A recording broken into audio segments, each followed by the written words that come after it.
삶을 살아가는 사람들이 두 부류가 있다라고 이야기합니다. 하나는 예수 믿고 하나님 자녀로 살아가는 사람들이고, 또 다른 하나는 그렇지 못한 사람입니다. 예수 믿고 하나님께서 약속하시는 복을 받는 사람과 그렇지 못한 사람은 분명한 삶의 과정과 결과에서 차이가 있다라고 성경은 이야기합니다. 그 차이가 바로 우리가 하나님의 복을 받느냐 또 그렇지 못하냐는 차이입니다.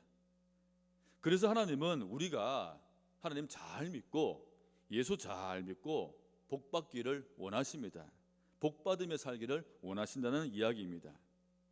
오늘 본문은 아브라함이 75년 인생을 하나님을 전혀 알지 못하고 살아가다가 어느 날 찾아오신 하나님의 부르심을 받고 그 부르심에 응답하여서 복의 사람으로 살기 시작했다는 그러한 이야기입니다.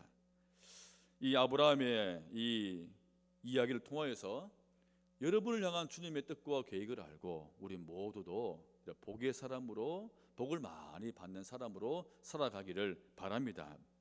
첫 번째는 하나님은 복을 주시려고 우리를 불렀습니다. 오늘 본문 말씀 창세기 12장 1절입니다. 주님께서 아브라함에게 말씀하셨다. 너는 내가 살고 있는 땅과 내가 난 곳과 너희 아버지의 집을 떠나서 내가 보여주는 땅으로 가거라. 아브라함은 이 직업이 한 장소에서 정착해서 머물러 살다가 때가 되면 길을 떠나는 바로 유목민입니다. 1절 말씀에 너가 살고 있는 땅, 너가 태어난 곳, 내 아버지 집, 이 모든 것은 아브라함이 지금까지 일구어 놓은 모든 삶의 기반들을 말합니다. 재산, 그리고 아브라함과 함께 거주인 사람들, 또 목축업의 터전이 된 땅, 이 모든 지금까지 자신이 일구어 놓았던 모든 것을 이야기합니다. 이 아브라함은 이래서 이 복을 누리면서 또한 가축을 기르고 또 평범하고 안정된 삶을 살기 시작했습니다. 그런데 어느 날 하나님께서 아브라함에 나타나셔서 이 모든 것을 내려놓고 이제는 완전히 떠날 것을 말씀하셨습니다. 아브라함이 떠나야 할 길은 지금까지 유목하면서 예측 가능한 그 길이 아니라 하나님이 앞으로 보여주는 땅, 즉 확실하지 않는 땅을 주님께서는 가라고 말씀하신 것입니다. 오늘 본문의 1절 3절에 보면 눈에 띄는 단어가 두 가지가 있습니다. 먼저 하나는 복입니다. 2절에 이 복이 두 번 나옵니다. 3절에도 세 번 나오고 무려 5번이나 이 복을 이야기하면서 복을 강조하고 있습니다. 또 하나 복보다 더 강조되는 말이 하나 더 있습니다. 그것은 바로 내가라는 단어입니다. 즉 하나님을 가리키죠. 1절 말씀 보니까 내가 너에게 보여줄 이렇게 강조하고 있고요. 2절에도 내가 너로 큰 민족을 이루고, 그 다음에 이렇게 우리말에 안 나와 있지만 내가 너에게 복을 준다, 내가 있고, 또 내가 내 이름을 창대하게 하겠다. 3절 말씀에도 내가 복을 내리고 내가 저주하리니, 즉 복을 주시는 분이 바로 하나님임을 강조하고 있는 것입니다. 하나님께서 아브라함을 부르신 이유가 내가 복을 주려고라는 것을 말씀하고 있는 것입니다. 그래서 이제 아브라함이 하나님의 부르심에 네 알겠습니다, 하나님 믿겠습니다, 따르겠습니다라고 하면 하나님께서 아브라함이 이 세상에서 잘 살아갈 수 있도록 필요한 모든 복을 주시겠다는 말씀입니다. 아브라함을 부르시고 하나님의 자녀로 삼으신 것은 바로 하나님께서 아브라함에게 하나님의 복을 주시기 위함입니다. 이러한 아브라함을 히브리서 11장에서는 이렇게 말씀을 하고 있습니다. 11장 8절과 10절 2절 말씀입니다. 아브라함은 부르심을 받았을 때에 순종하고 장차 자기 몫으로 받을 땅을 향해 나아갔습니다. 그런데 그는 어디로 가는지를 알지 못했지만 떠난 것입니다. 그는 하나님께서 설계하시고 세우실 튼튼한 기초를 가진 도시를 바랬던 것입니다. 즉 아브라함은 앞으로 어떤 인생이 펼쳐질지는 몰랐지만 하나님께서 자신에게 하신 복에 대한 약속을 믿고 하나님의 자녀로 살기로 했다는 말씀입니다. 하나님께서는 이스라엘을 부르시고 그들에게 말씀 주신 이유를 이렇게 말합니다. 너희들의 행복을 위해서다라고 말씀했습니다. 그래서 우리가 예수 그리스도를 믿고 하나님의 자녀가 되면 하나님의 복을 받습니다. 영적인 풍요를 받게 되고 물질적인 은혜도 받습니다. 그래서 사도 바울은 우리가 하나님 안에 있으면 복이 임한다라고 말씀했습니다. 오늘 읽었던 에베소서 1장 3절 말씀입니다. 우리 주 예수 그리스도의 아버지이신 하나님을 찬양합시다. 하나님께서는 그리스도 안에서 하늘에서 속한 온갖 신령한 복을 우리에게 주셨습니다. 사랑하는 성도 여러분, 하나님이 우리 모두에게 부르신 것은 바로 우리에게, 여러분 모두에게 하늘의 복을 주시기 위함임을 믿으시기 바랍니다. 이 복을 살아가면서, 이 복을 받으면서 사는 여러분들 되시기를 축복합니다. 두 번째, 하나님은 우리가 주님의 복을 잘 받아서 잘 살도록 우리 삶에 안전장치를 주셨습니다. 아브라함이 하나님께서 주신 그 부르신 말씀대로 약속의 그 복을 믿고 따라갔지만 막상 따라가는 그 길이 아마 불안했을 겁니다. 미래에 대한 두려움과 염려가 분명히 있었을 것입니다. 실제로 바로 12장의 바로 뒤에 보면 아브라함을 걱정하게 하고 두렵게 하는 일들이 일어났습니다. 하필 주님 믿겠다 그러고 따라가겠다 그러고 간 지 얼마 안 되는 그 곳에서 아브라함 가족은 심한 기근을 만났습니다. 이런 목축업을 하는 사람이 기근 만났다 그러면 절망적인 상황이지 않습니까? 근데 바로 그 다음 이어진 곳에서는 아브라함과 사라 부부가 생명의 위협도 당했습니다. 그래서 하나님은 아브라함이 이러한 불안과 염려, 두려움을 이미 다 알고 계셨습니다. 그래서 복의 약속과 함께 다른 약속도 하셨습니다. 창세기 12장 본문 3절의 전반절입니다. 너를 축복하는 사람에게는 내가 복을 베풀고 너를 저주하는 사람에게는 내가 저주를 내릴 것이다. 여기서 복을 베풀고 저주를 내리는 주체가 누굽니까? 바로 아브라함을 부르신 하나님입니다. 하나님께서 내가 내리겠다고 말씀하신 것입니다. 하나님을 믿고 따라가는 아브라함이 인생에서 맺는 모든 인간관계에서 아브라함을 잘 대하는 사람에게는 하나님이 직접 그 사람에게 복을 내리겠다는 그러한 말씀입니다. 반대로 아브라함을 깔보거나 하찮게 대하는 사람에게는 하나님께 직접 바로 저주를 내리겠다는 말씀이었습니다. 아브라함이 사람들 때문에 억울하고 좀 손해보고 답답해하는 일이 생기더라도 아브라함이 직접 그래서 나서지 않아도 하나님께서 직접 내가 갚아주겠다라고 약속하신 것입니다. 어떤 사람이 아브라함을 존중하고 잘 대우하면 하나님이신 내가 직접 그 사람에게 아브라함에게 주시는 같은 복을 주시겠다고 말씀하신 것입니다. 아브라함과 함께하는 하나님과 함께하는 아브라함의 삶을 보호하고 책임져 주시겠다는 바로 안전장치를 하나님께 아브라함에게 하나님 바로 약속하셨던 것입니다. 실제로 아브라함은 평생 동안 이 약속의 경험을 했습니다. 아브라함의 생명을 위협하는 아내를 빼앗으려는 애굽 왕에게는 하나님이 직접 재앙을 내리셨습니다.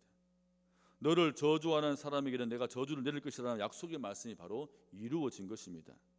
반면에 아브라함을 축복한 사람에게는 그 일로 인해서 하나님이 직접 그 사람에게 축복을 내리셨습니다.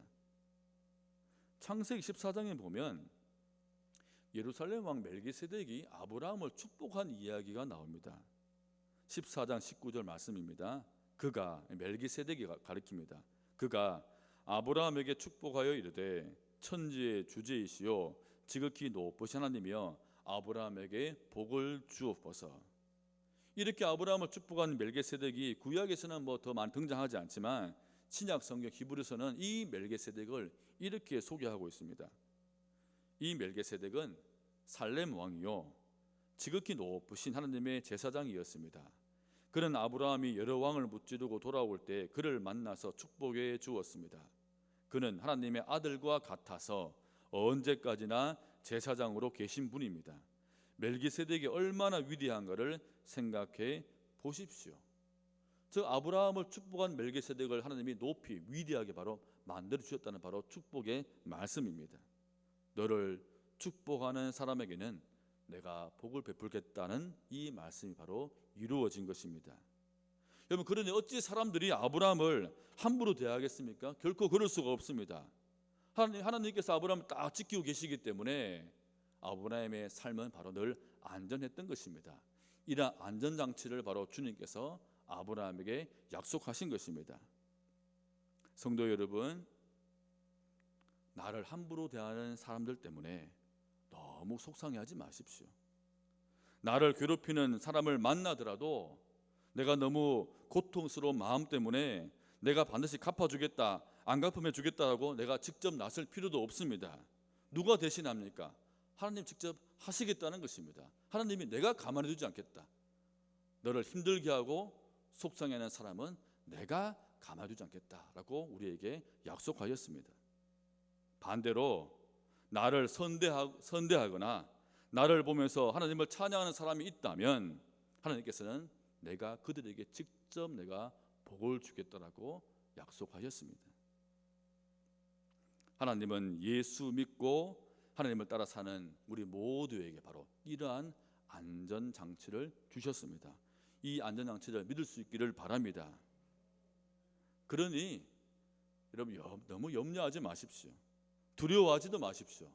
오직 여러분은 하늘의 복과 예수 그리스도의 영생의 복을 나누어 주는 일만, 축복하는 일만 열심히 하십시오. 그러면 하나님이 나머지는 다 책임져 주시고 이런 사람 인도하시고 다 갚아 주실 것입니다. 이 복의 두 번째 약속을 믿으시는 여러분 되시기를 축복합니다. 내일부터 우리가 말씀 운동 마지막으로 한 주를 마무리하는 특별 새벽 기도회를 하려고 합니다. 하나님께서 지금까지 우리에게 분명한 약속의 말씀을 주신 줄을 믿습니다. 그런데 그럼에도 우리는 그 말씀 붙잡고 따라가면 때로는 염려도 생깁니다. 과연 될까? 과연 이루어질까? 이 말씀대로 될까? 또 기도대로 될까라고 염려도 합니다. 그래서 우리가 이번 한 주간은 나에게 주신 그 말씀을 확신하는 그러한 시간으로 우리가 만들어 보고자 합니다. 여러분, 우리 앞에 있는 약속의 말씀이 있죠.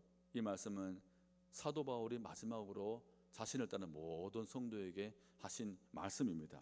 우리 같이 한번 위의 말씀을 읽어보겠습니다. 시작. 하나님께서 나에게 말씀하신 것은 반드시 이루어질 것입니다. 아멘. 왜 그렇습니까? 주님이 여러분을 지키는 안전장치를 약속하셨기 때문입니다. 여러분, 한 주간 이 말씀을 다시 한번 확신하고 응답받는 여러분 되기를 축복합니다. 마지막 세 번째는 우리가 하나님의 복을 계속 받기 위해서는 내가 받은 복을 잘 흘러 보내어야 합니다. 오늘 본문의 창세기 12장 2절 말씀을 다시 한번 보십시오. 내가 너로 큰 민족을 이루고 내게 복을 주어 내 이름을 창대하게 하리니 너는 복이 될지라. 원래 히브리 본문에는 너는 복이다 이렇게 되어 있습니다. 너는 복이다. 우리는 복이라는 사실입니다. 우리는 하나님의 복이라는 말입니다. 3절 후반절에는 땅의 모든 족속이 너로 말미암아 복을 얻을 것이다. 하나님의 부르심을 따라가는 아브라함은 이제 하나님의 복 그 자체가 되었습니다. 그래서 아브라함이 살아가면서 관계 맺는 모든 사람들도 그 복을 받게 될 것입니다. 사실 이 하나님의 계획은 원래 인간을 창조하신 그 원래 목적에 나와 있었습니다. 하나님의 이러한 복의 계획이 인간의 불순종과 죄로 끊어져 버렸습니다. 그 끊어진 것을 이제 하나님이 부르셔서 하나님께서 아브라함을 부르셔서 이 아브라함을 통하여서 바로 이루고자 계획하신 것입니다. 이 말씀에서 우리는 우리가 주님께 주시는 복을 계속 받고 누리는 비결을 깨닫게 됩니다. 하나님께서 나에게 주시는 복을 내가 만나는 사람에게 흘러보내어 주면 그 사람이 복을 받습니다. 그리고 그 복이 다시 나에게로 들어오게 하시는 것입니다. 우리가 하나님의 복을 계속 받기를 바란다면 이 복의 비밀을 알고 우리는 실천해야 합니다. 저는 지금까지 참 많은 하나님의 복을 받았습니다. 제가 돌아보니 복을 많이 받은 이유가 결국 제가 잘났기 때문은 아닙니다. 삶의 순간순간마다 제 주변의 사람들이 제게 하나님의 복을 잘 흘려보내어 주었기 때문입니다. 구원받은 것도 예수 잘 믿는 친구들이 자신이 받은 영생의 복을 저에게 살짝 흘려주었기 때문입니다. 저희 부모님이 좀 더 그나마 일찍 구원받은 것도 이웃에서 받은 구원의 복을 살짝 흘려주었기 때문입니다. 지금 저와 여러분이 이렇게 함께 와서 주의 나라 만들어가면서 함께 신앙생활 할 수 있게 된 이유도 바로 고등학교 때 저를 만나주신 교회학교 선생님이 그 복을 흘려주었기 때문이고, 청년 때 만났던 많은 사람이 저에게 복을 흘려주었기 때문이고, 또한 저를 신학으로 인도한 목사님께서 저에게 바로 복을 흘려보내어 주었기 때문입니다. 저는 그냥 그러한 사람 곁에 가만히 있다가 그냥 그 사람에게 주시는 복을 그냥 가만히 받은 것뿐입니다. 한 일도 없습니다. 그래서 저는 이런 찬양이 나오지 않을 수가 없습니다. 나의 주 예수 그리스도 아버지이신 하나님을 찬양합니다. 하나님께서는 그리스도 안에서 하늘에 속한 온갖 신령한 복을 나에게 주셨습니다. 이러한 찬양의 고백이 여러분의 고백이 되기를 바랍니다. 그런데 목회를 하다 보니 예수 믿는 사람 중에도 복을 제대로 받지 못하고 그 복을 누리지 못하는 사람들이 들어 있더라는 것입니다. 그 이유가 바로 이 하나님의 복의 비결을 놓치기 때문입니다. 내가 받은 하나님의 복을 다른 사람에게 잘 흘러보내주지 않기 때문입니다. 남이 잘 되면 배가 아픈 사람이 있죠. 그 이유가 뭔지 아십니까? 내 마음에 시기와 질투가 가득하기 때문에 내가 받은 복이 흘러가지 못하고 내 안에 고여 있어서 바로 배가 아픈 것입니다. 그러면 내가 더 이상 복을 받지 못합니다. 나는 왜 잘 안 되나 하고 마음에 불만과 불평이 가득한 사람은 하나님의 복이 머물지도 못하고 흘러나가지도 못합니다. 이런 사람은 자신도 더 이상 하나님의 복을 받지 못하고 내 옆에 있는 가족도 그 복을 받지 못하고 내 옆에 있는 주변에 있는 많은 사람들도 그 복을 받지 못합니다. 흘러보낼 복이 내한테 더 이상 남아있지 않기 때문입니다. 그래서 하나님은 말씀하십니다. 한 말씀만 들어보십시오. 남을 해치는 말은 입 밖에도 내지 마십시오. 오히려 기회 있는 대로 남에게 이로운 말을 하여 도움을 주고 듣는 사람에게 기쁨을 주도록 하십시오. 아무에게도 악으로 갚지 말고 모든 사람이 선하다고 생각하는 일을 하려고 애쓰십시오. 아멘. 이 말씀은 하나님이 우리가 주의 복을 받음에도 계속 받지 못할까 봐 염려해서 하신 말씀입니다. 하나님은 우리 모두를 아브라함처럼 부르셨습니다. 우리를 복이라고 부르셨습니다. 그 복을 잘 흘러보낼 수 있는 여러분 되시기를 바랍니다. 저는 우리 교회 성도들이 여러분 모두가 하나님이 주시는 물질의 복을 많이 받으면 좋겠습니다. 받기를 축복합니다. 가난하지 않기를 바랍니다. 근데 이 복을 받기를 원하신다면 하나님께서 나에게 주신 물질의 복, 크든 작든 그 물질의 복을 일단 흘러보내어 보십시오. 어떤 형태로든 주님을 우리가 기쁘시게 하는데 사용한다면 바로 우리에게 더 큰 복이 임할 줄을 믿습니다. 하나님이 우리에게 복을 주신 만큼, 지금까지 이렇게 복을 주신 만큼 우리에게는 책임이 있고 사명이 있습니다. 이 책임과 사명을 잘 감당하면 더 큰 복이 바로 우리에게 주어지는 것입니다. 왜냐하면 하나님은 하나님의 복을 잘 받아서 잘 관리하고 사용하는 사람에게 계속 물질의 복이든 영적인 복이든 맡기시기 때문입니다. 주님의 말씀을 한번 잠언의 말씀을 들어보십시오. 가난한 사람을 도와주는 사람은 모자라는 것이 없지만 그를 못 본 채 하는 사람은 많은 저주를 받는다. 남에게 나누어 주는 대로 더 부유해지는 사람이 있는가 하면 마땅히 쓸 것까지 아끼는데도 가난해지는 사람이 있다. 남에게 베풀기를 좋아하는 사람이 부유해지고 남에게 마실 물을 주면 자신도 갈증을 면한다. 할렐루야. 이 말씀대로 지키며 살아가십시오. 제가 목회를 하기 전부터 제가 청년 때부터 잘 아는 집사님이 계시는데 이분이 그때 카센터를 작은 가게를 운영하셨어요.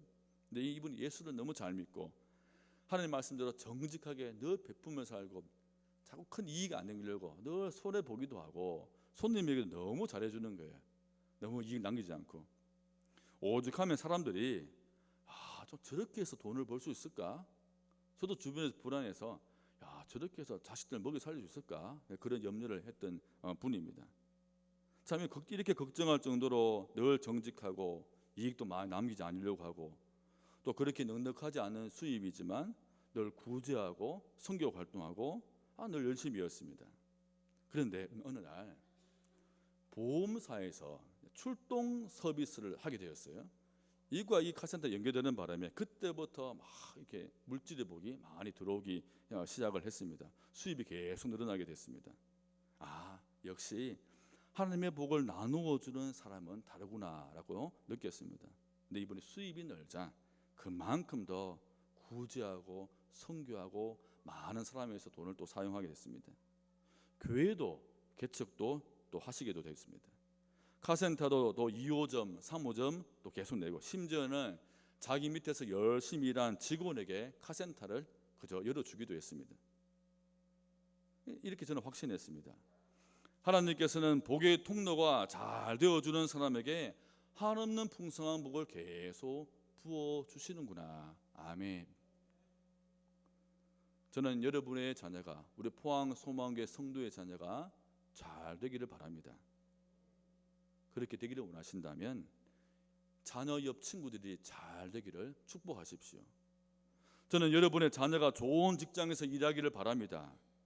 그렇게 되기 원한다면 이 나라에 이 포항 땅에 좋은 직장이 많이 생기도록 기도하십시오. 여러분의 돈을 잘 벌기를 원한다면 내 주변에 있는 사람들이 돈을 잘 벌기를 기도하십시오. 그래야지 그 복이 나에게 돌아서 찾아오는 것입니다. 여러분 주변에 잘 되는 사람이 많아지기를 더욱더 기도하시고 축복할 수 있기를 바랍니다. 이것이 바로 우리가 주의 복을 더 받는 비결입니다. 이제 말씀을 맺습니다. 제가 촛불을 하나 켜서 이 촛불을 가지고 옆에 촛불에 불을 켜보았어요. 붙여보았습니다. 그리고 주변의 촛불을 계속해서 들고 불을 계속 붙여보았습니다. 근데 신기한 게도 제가 처음 가지고 들고 있던 이 촛불이 불이 꺼지거나 사라지지 않았습니다. 세상 사람들은 내가 가지고 있는 것을 다른 사람에게 자꾸 흘러보내주고 나누어주면 내 것이 줄어들고 사라진다라고 생각합니다. 그러나 하나님의 복은 그렇지 않습니다. 사람에게 내가 가진 복을 주는 것은 우리가 하나님께 투자하는 것임을 믿으십시오. 하나님께서는 그 모든 한 일에 흘러보는 일에 넉넉하게 갚아주실 것입니다. 주님께서 복을 주시려고 부르신 사랑하는 성도 여러분, 우리가 하나님의 복임을 기억하십시다. 주님의 복의 통로임을 명심하십시다. 그래서 하나님의 복을 흘러보내십시다. 사람들에게 나누십시다. 내 주변의 사람들이 잘 되기를 축복하십시다. 우리가 그렇게 살라고 먼저 우리를 이곳에 부르셔서 우리를 예수 믿게 하신 줄을 믿습니다. 이러한 삶이 우리가 살아가야 될 예배자의 삶이고 전도자의 삶이고 선교자의 삶을 믿습니다.